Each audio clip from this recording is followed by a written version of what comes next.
Okay, good afternoon, everyone, and welcome to another Tuesday event by Good Company. We're really excited to have everyone with us here in person, or we are also recording this. So you can watch it at your time and really choose to learn, to open your mind to the different organisations doing wonderful work around Australia and around the world. And also, we encourage you to choose to donate, to fundraise, to volunteer with these organisations and to really get to know them. So this Tuesday event, we're really excited to have the Butterfly Foundation with us. And this morning, what I probably shouldn't be doing, but I always do, is as soon as I've said good morning to my wife, I reach for my phone and I look at the Australian and I look at the BBC News. And the very first article on there was all about Butterfly Foundation, about the growth in referrals and the growth in calls during COVID and during lockdown, which we're going to hear about today. So we're super excited that we actually have Libby Hurd, who's the fundraising manager, who's there, and hi. Mel Wilton, who is the head of comms and fundraising at the Butterfly Foundation, who have found incredibly some time today when the phone's ringing hot and the whole country really wants to know more about the Butterfly Foundation and the incredible work you do. So just to grab you today for half an hour to share with us is something really exciting we're really grateful for. So I just want to quickly acknowledge the traditional owners of the land in which we meet and on which we are Zooming today, and their elders past, present and emerging. And with that, I will throw it over to Mel to tell us all about the Butterfly Foundation. Thanks, Ash, and it's fabulous to be here. And thank you for that nice introduction. We have indeed had a huge increase in demand to our services, sadly, with COVID. So I will talk a little bit more about that. So I'm not going to read all of the slides because you will be able to access them on the recording. But basically, this is what we're covering today. So we've got limited time and a lot of content, so I'm just going to get on with it. So that's who we are. Loz, unfortunately, is at home sick in bed, I think, so is not joining us today, but that's the panel. So obviously Ash, you've just heard from, and me from Butterfly. And Loz just got her AZ COVID jab. So good on her for doing the right. Good on her. And it's working. Her immune system is working, so it is fighting off a little bit, and she'll be back with us tomorrow. But she's doing well, and everyone out there watching, we hope you've got your jab and your second jab and are feeling good. Get vaccinated. So Butterfly has been operating for about 20 years. We are the national charity for people with lived experience of an eating disorder or a body image issue. And we support those people and the family and friends and carers who support them. I'll talk a little bit more about what we do in a minute. So our vision is that all people in Australia can live free of eating disorders and negative body image. And I know that's a very lofty ambition, but it is a vision. Ideally, Butterfly wouldn't exist because we wouldn't need to. So we work to prevent eating disorders and body image issues from occurring through our prevention programs to ensure that the best possible treatments are available through our treatment and support programs, and that appropriate care and support is there for those affected. And we do this through advocacy and awareness raising and policy work. So I think eating disorders are pretty well misunderstood still. We've done some recent research which showed 1 in 9 people don't recognise the signs and symptoms of an eating disorder. We know that a lot of people still don't know that an eating disorder is in fact a mental illness, and it is a mental health issue. There are approximately 1 million people living with an eating disorder in Australia today, and we know that only about 25% of those are actually accessing treatment at any one time. So lifetime prevalence, that is within your lifetime, you have a 9% chance of having an eating disorder at some stage.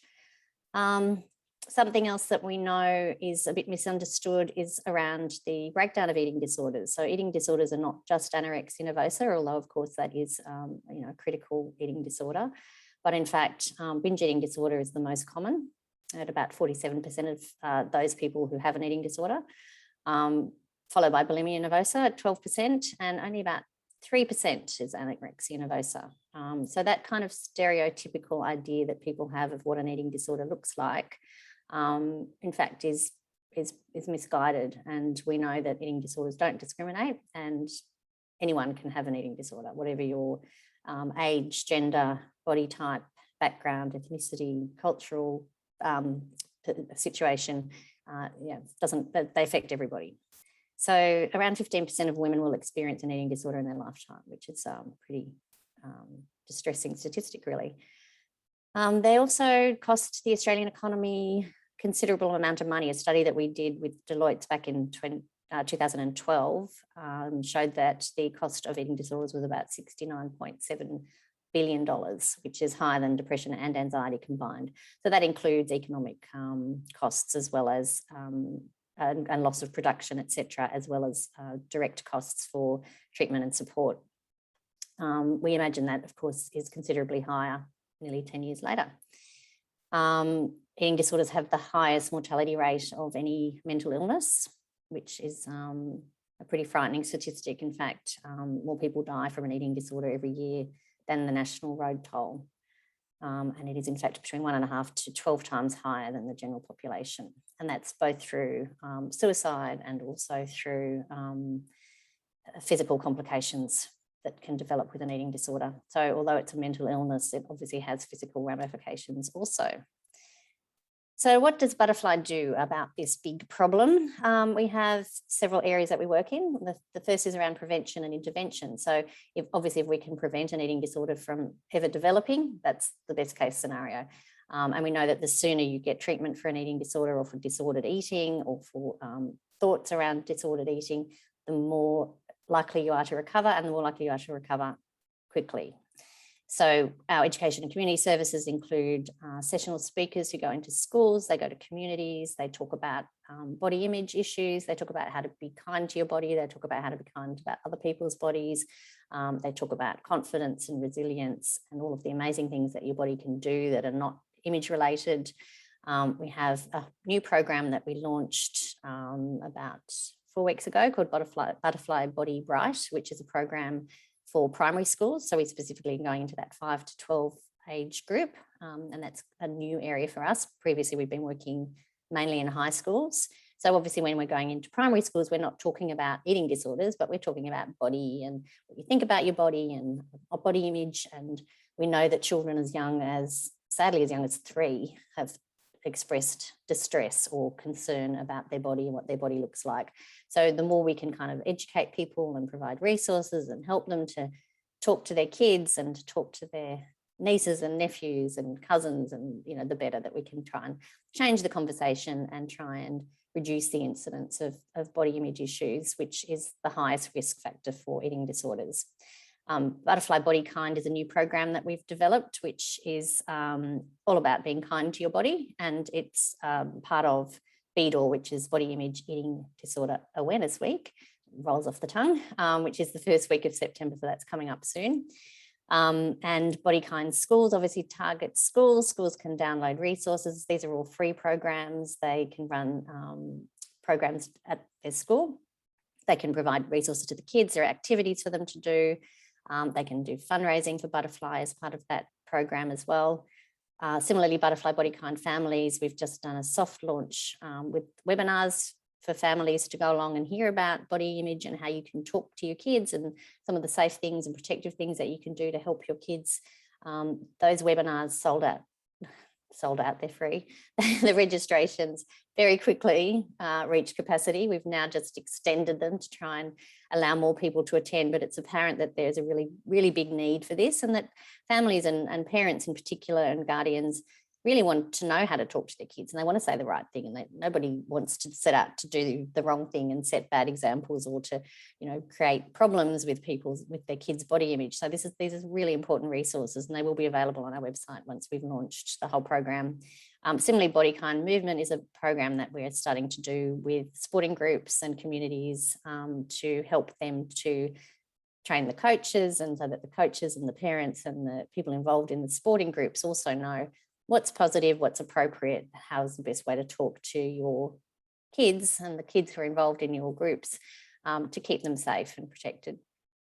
The next stage, of course, is treatment and support. So we do run several programs to help people who have developed disordered eating or eating disorders. The Butterfly National Helpline is the only national helpline for eating disorders and body image issues. A couple of years ago, we were getting probably 20,000 contacts a year. That's almost doubled. So we've had a huge increase in demand, and I'll talk about that a little bit more later on. We run support groups, both for people who are themselves going through an eating disorder or disordered eating, and also for carers. So they're separate groups for people who are caring for for a loved one with an eating disorder. We have Kit, the chatbot, who we launched in November, and Kit's a guided self-help kind of resource. So you can go in and you can chat to Kit, and Kit will serve you up certain resources depending on what you're looking for. We're about to launch a second version of Kit, which will be more text recognition, so Kit will actually understand what you're typing in. At the moment, Kit doesn't know what you're typing into the chatbot, so that will be a bit more guided. Again, it's not a clinical support service, but it's a very helpful service to get resources and to be directed to the right websites and the right content to help you with whatever you're looking for. Wanda Nerida, we launched just in July. Actually, we opened the doors to Wanda Nerida, which is a very exciting project for us. It's Australia's first residential treatment facility for eating disorders. So we have 13 participants at a time, and they're people who are severely affected by their eating disorder. Some of them are fairly long-term, have had the illness for a long time. And it's a multidisciplinary approach. The whole model of care has been developed by Butterfly based on best practice around the world. And we're really optimistic and confident that this is going to be a successful treatment program that we can then use to help to inform some of the state and territory residential centres that they're looking to open over the next year or two. We also run a virtual youth program. Of course, it's virtual. Everything is virtual these days, which is for people who are aged 16 to 25. And that's a specific program funded by one of our corporate partners, FGG. And that's helping people with people who both have a diagnosed eating disorder and people who have disordered eating. So it's a program. They meet twice weekly, and they get mealtime support, as well as other psychotherapy and psychological support and dietetics. And then we have other programs that we run: Understanding Eating Disorder Recovery, the CCSW program. So there's a whole raft of treatment support and programs that are on our website if you care to have a look. The other area we work in, which I mentioned, is around policy advocacy and advisory. Can I jump in with Yeah, of course. Go, Ash. Help, please do. So if you've got a work colleague, or if you're managing someone who you're concerned might have sort of an eating disorder, so you've got schools, families, movement, or would you suggest they'd call the National Helpline, or does that fall under an EA? Yeah. Look, and I will talk about that a little bit further down the track, but the website's a good place to start. There's a lot of resources on there. There's a lot of information about how to talk to somebody who you're concerned about, what to do. The helpline obviously is the next really logical step to go. The chatbot, in fact, Kit has got information around how to support a loved one. So it's really just getting an understanding of, should I be worried? What are the symptoms and signs that I should be looking for? If I am worried, then where do I go? Who do I talk to? So I will talk a little bit more about that as we go. Wonderful, great. So the Eating Disorder Alliance of Australia, we work with other eating disorder associations. So some of you may have heard of the Eating Disorders Victoria, Eating Disorders Queensland. the Eating Disorders Family Association, the Australian New Zealand Academy of Eating Disorders, who look after our health professionals. So we've joined forces with all of those organisations to have a collaborative approach around how we can actually best support people living in Australia who are living with an eating disorder or body image issue. And I think this is a really important point, because there are so many people trying to do certain bits to help people, and the fact that we can actually collaborate and say, well, these are the areas that we have gaps, this is the framework we need to be following, we know this is best practice, how do we make this, implement this across the country? And that's been a really exciting project. Similarly, we've been working with eating disorder organisations in the UK. We work with BEAT. In the States, we work with NEDA, and in Canada, we work with NEDIC. And again, they all have their own programs, their own challenges, their own helplines. And so the more we can collaborate and kind of, get best practice from each other, the better. So we're really working hard on that. We were strong advocates for the Medicare item numbers. So eating disorders are in fact the only mental illness to have their own Medicare item number. That's a claim to fame. And that came into effect in, I want to say, December 2019, looking at Libby now. And so that's been really successful. People have actually been able to access an eating disorder management plan and to be able to access psychological and dietetic and psychiatric and GP sessions on Medicare. So that's been a really important change. And then we work with state and territory governments. We've got, they've all had funding to open their own residential treatment centres. That was announced in November 2020. And they're still in the process of deciding what to do. So we're helping to advise them, and also the evaluation of our treatment centre in Sunshine Coast, Wandanerida. Once we can start to report on our findings and to see how that's working and how we can evaluate that, we can of course roll those findings out to the states and territories also. And then we partner with some of our social media platforms. We're working hard with them. We mentioned TikTok earlier, Ash, before I think we started recording. So there's a lot of good work being done there too.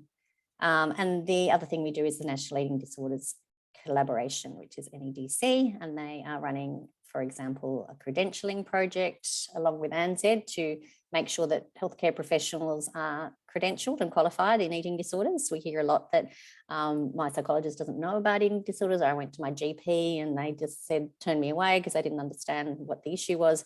So it's about trying to get the healthcare workforce really across the detail, well, not even the detail, but across what an eating disorder looks like and understanding what it looks like and recognising it when it's presented.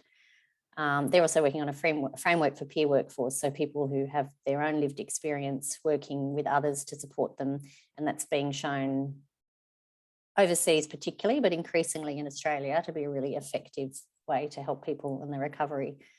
And they also do transitional research, which means they look at research from Australia and around the world, and they apply it to the real world, and they translate it so that people can, in layman's language, so that we can understand what's happening and we can actually work out how to implement some of those findings in the work that we do. So I'm going a bit fast because there's so much content here, but obviously we're always available for any questions if there's any of this that you want to dive a bit further into. I won't read through all of these, but this is basically what we're looking at for the last financial year, not the last 12 months, last financial year. And we've had huge demands to our services, increased reach, which is great. Does mean that we're getting across to more people. We have had some additional funding from the government to support us, but yeah, basically it's just growing exponentially, which is not a good thing. Obviously, it means that the prevalence rates are continuing to increase, but it does also mean that people are potentially more likely to be reaching out for support and help, which is a good thing. So we talked a little bit in the beginning about the impact of COVID, and it has had a significant impact across the whole mental health sector, as I'm sure everybody has heard.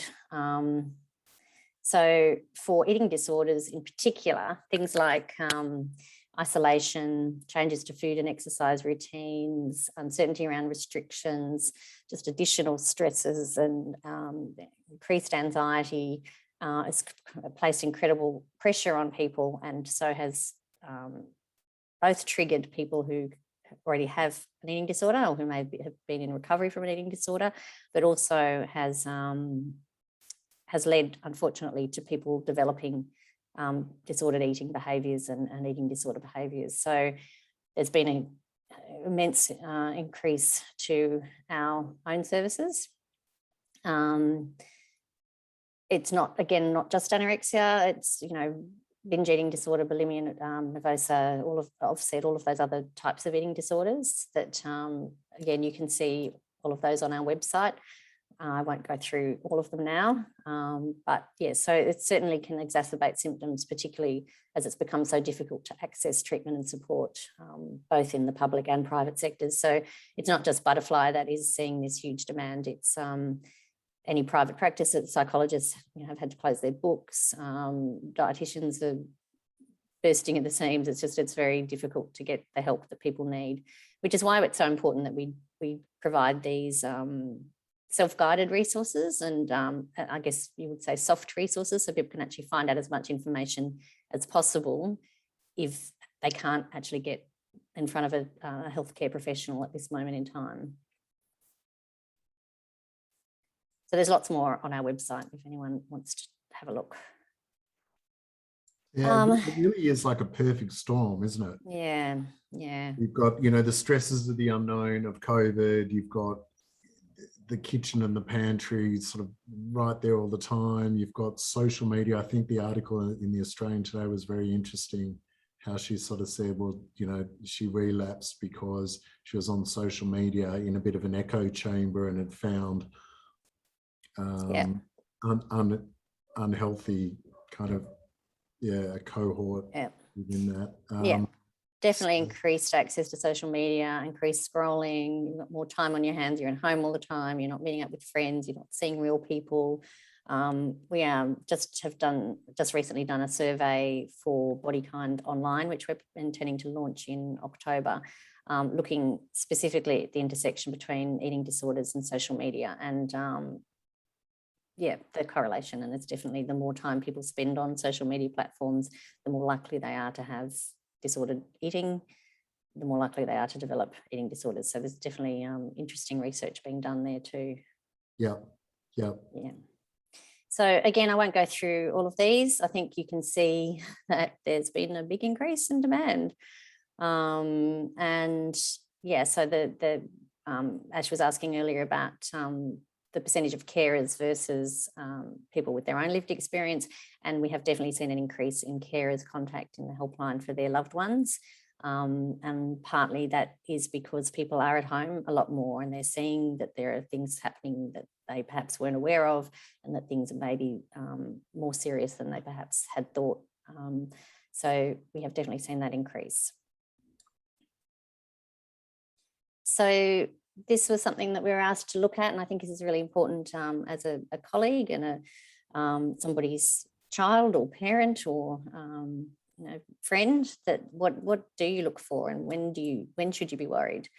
And we clearly don't want to be scaremongering here, but there are some serious issues that you might recognise in somebody that you care about. And as I mentioned earlier, the sooner you do something about it, the better. The sooner they seek help, the better. So these are some of the things to look out for. The thing to remember about eating disorders is that they present differently in every person.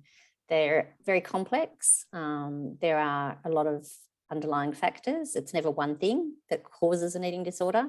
It's a combination of things. It can be a combination of genetics, personality traits, circumstances, past trauma, and then combined, you throw COVID in on the top of it, it's very complex. So things to look out for are an over-occupation with food. That's an obvious one, although eating disorders aren't really about food, which is kind of an interesting thing to say, but they're about the underlying psychological issues, and the way that people relate to food and deal with food is part of that bigger bigger issue. So it's not really about the food. Restricting or overeating behaviours, increase in other mental health problems. I mentioned that it's very complex, and it's rare to see that there aren't comorbidities within a presentation. So you would normally see things like anxiety, depression, potentially OCD, other addictions. So it's often comes with a whole range of issues. And it can be exercise led. So that kind of over exercising and that compulsion to exercise. I should just say, if any of this is triggering for anybody, we do have the Butterfly helpline, and I would encourage you to contact either web chat or email or telephone if you have any concerns. So here I mentioned that eating disorders are not about food. So there's a lot of underlying issues, negative body image, self-talk. Often it starts with restrictive eating or with, healthy eating or concerns about eating, and then can develop into an eating disorder. Sadly, there's a lack of self-confidence and worth that's associated with an eating disorder. And you can't tell by looking at somebody whether they have an eating disorder or not. And that goes back again to anorexia nervosa being a small presentation in terms of eating disorders. And even within anorexia nervosa, there is in fact a thing called atypical anorexia nervosa, which is when you have all of the behaviours and symptoms of anorexia nervosa, but living in a larger body. So even then, it's not something that you can visibly tell somebody has an eating disorder. So that's why all those other signs and symptoms are so important. So what do? You have got a colleague or a child or a parent, somebody that you're worried about, and you think, so I don't know how to talk to them about this. There are a lot of tips on our website, which will go into more detail. So I'm not trying to educate you entirely about the best process. I guess the most important thing is to try and have a conversation, to try and get them to open up to you, and just to say, look, I'm worried, or is there something that you want to talk about, or are you concerned yourself about your eating or about your relationship with food, and try and start the conversation. It's important to realise that people might not be ready to talk to you, and there is definitely an ambivalence around seeking treatment with eating disorders, which is why we see only 1 in 4 people being treated for an eating disorder at any one time, even though 1 in 4 other people who have an eating disorder. So there is that kind of push-pull, I want to get help, but actually I'm quite comfortable with my coping mechanisms, but actually I do need help. So it's difficult to know when to approach someone. And if somebody is not in the right headspace, then it's important just to let them know, to let them know that you're there for them when they're ready to talk, and to perhaps encourage them to go to the Butterfly website, or to talk to the helpline, or to talk to somebody else if they don't feel they can talk to you at the time. So if someone reacts negatively, don't take it personally. It's part of the whole process. So yeah, I guess the other important thing is to suggest they talk to their GP, because GPs are the first port of call for a diagnosis and for an eating disorder. And they will help you set up an eating disorder management plan, which is how you access those Medicare item numbers. If people are not quite ready to go to their GP, it is always helpful to suggest other resources, other places they can go to. So I mentioned the state-based eating disorder associations. They also have a lot of really good information on their websites. NEDC has a lot of good information. And of course, Butterfly, we have got a lot of resources on our website, and we've got the helpline.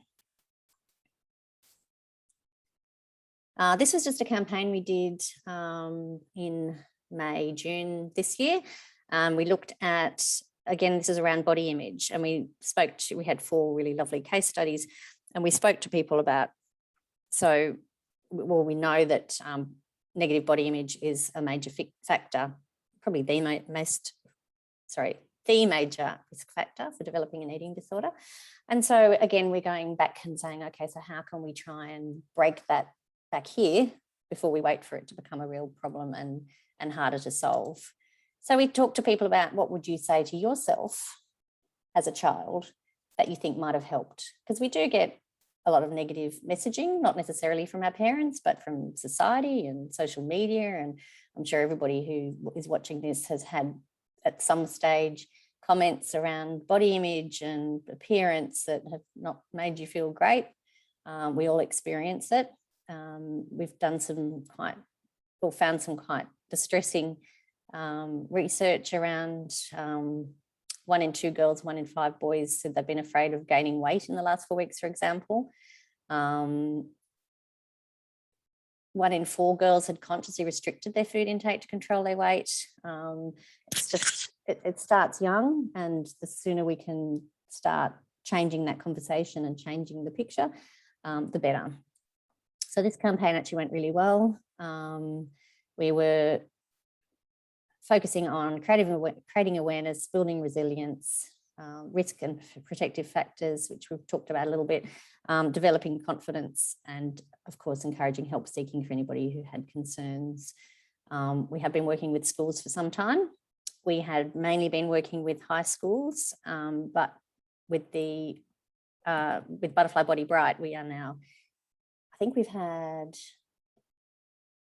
I've forgotten how many schools we've had registered, but we've had quite a few schools. We're going to reach about 14,000 children just with the pilot program. So it's pretty exciting. Prevention services do a lot in this space. So this is what this campaign was around, really trying to bolster our support services for kids and for parents and for families. So we reach over 200,000 young people each year through our education services, through schools and community platforms. Body Bright, I mentioned earlier, and Body Kind schools and Body Kind families are new, isn't part of a new program. Again, it's all free resources. So I'm saying it's a new program, sorry. It used to be called Love Your Body Week, was something that we did with our corporate partner, Sports Girl. We are now running our own programs, which is why we've changed it to Body Kind. And so through Love Your Body Week, we had reached over 150,000 each year. And this year, it looks like we're going to be reach even more than we have in previous years. So that's quite exciting too. How are we going for time? I'm running a bit over, aren't I? That's all good. We're looking good. Are we looking good? Okay, great. Good. So yeah, I'd love Louis to jump to this slide, actually. You can go to it, Ash. That'd be great. Yes, this is how I guess there are ways to support the Butterfly Foundation. A lot of you listening today, you'll have a platform where you can volunteer, donate and fundraise. But here's an example. If you put into the search bar at the top, Butterfly, you'll find their page. On the right-hand side, you can decide how much you'd like to donate generally to the Butterfly, and then you pick whether you want to donate that via payroll, gift card, if you've been given a gift card for a reward, or match donations, or via credit card. And then from there, you decide if you want to give once off or recurring. So that's on the right-hand side. On the left-hand side, we've got particular projects that need funding, and your funds will go to those. So there's the online recovery program, the digital body image program, and the helpline program. So I think what's really fascinating is, you know, a lot of donors want to know where their funds are going to make a difference and go, okay, I want my $300 into that program directly. And sometimes, you know, that they're like, oh, well, where's a general donation going to go? But after listening to you this morning, Mel, it's just phenomenal in that, you know, the work and effort that you have put in over the years to have a Medicare number for your services, or, you know, getting on the front foot and having those relationships with Instagram and TikTok and all these things, not knowing what's around the corner, and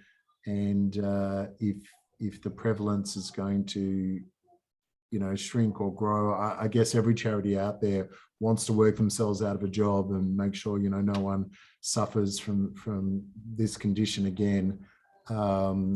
But yeah, like we mentioned, there's a bit of a perfect storm happening at the moment, sadly. So here's the ways to support Butterfly. And we've just also now launched a little QR code thing there too. So maybe if you're at a company and you want to really get behind them, you might grab that QR code, put it in the lunchroom when we're all back at work again, and people could come in and sort of tap to donation and do that. Amazing. Yeah. Thanks, Ash. And when donations are matched, it doubles the difference, which is fantastic. So I'm not sure that. Also, if do you have any supporter IDs? No. Yeah, we do. Okay. Through our database. Yep. Okay. This sometimes applies more to World Vision if you've got a sponsored child and you can put in your supporter ID for that. But yeah, if you do have a supporter ID at Butterfly and maybe you're a regular donor and then you go work for IAG, for example, who match each donation, you might want to say, okay, I want to grab my supporter ID, do it through my workplace giving program, and then Butterfly will get twice the donations coming through. Yeah, So we that's can something certainly do that. And if you don't know what your supporter ID is, yeah, contact us and we will tell you. Yeah. Perfect. And and here are charity gift cards which can be redeemed to organisations. And the second one down, you've got a charity gift voucher where the recipient decides where the project will vest. But the second one down is choose a charity gift. So if you go to choose a charity gift, you can find Butterfly and you could send someone a $100 project for their birthday or Mother's Day or whatever the event might be to show your love and support. So, sorry, were you still on that one? yeah, no, that's good. And where did the name come from, Butterfly? Butterfly was started about 20 years ago by a mum who had two daughters with eating disorders, and she was struggling to find any support for them. And she was going through her own personal hell. And she thought, you know what, I'm going to start my own charity. And they sat around the kitchen table and they came up with some ideas. I think initially it was called Footsteps, or there was some other name. And somehow I think they landed on Butterfly. So Butterfly has been a little bit challenging for us as a name because we are very much focusing on inclusion and diversity, and that the fact that eating disorders don't just affect young, wealthy, white females, but there is a much broader, broader base of people who are affected. We did a project a couple of years ago. We did a lot of research and quantitative and qualitative research looking at the brand, and with the understanding that we needed to change. At the time, we had like a very feminine looking purple butterfly that some people might remember. And we knew that that didn't resonate with LGBTQIA plus people, with males, with other people from other ethnic backgrounds. So we did a big stakeholder engagement project, and we came up with our new look and branding, which is a lot more inclusive. It's a lot less like your traditional kind of floaty, feminine, pretty butterfly. We did look at changing the name, but we felt that we had enough goodwill and enough awareness of Butterfly that it it made sense to retain the name, and I think that was the right thing to do. But yeah, so we're evolving, just like a butterfly. There you go. And there is that evolution piece. That's beautiful. Fantastic. So thank you for coming and sharing the story and the journey and the incredible work that you're doing. I have to admit, with Lauren being away sick, I hit the open webinar thing about 20 minutes in. So my job now is to email this presentation to everyone who's signed up and couldn't get in. And stick to my lane, and Loz or someone else next time will absolutely smash it and hit the right button at the right time. But following on from that, we probably get some questions which we'll be happy to connect you up, if that's okay. Yeah, absolutely, of course. Yeah, brilliant. And again, thanks for your time. Libby, thanks for your time today. and Melissa, and yeah, continue. Thanks for having us. We're very, work very you've grateful for your support. Thank you. Thanks. All right. See you. Bye. Thanks, Ash. Bye.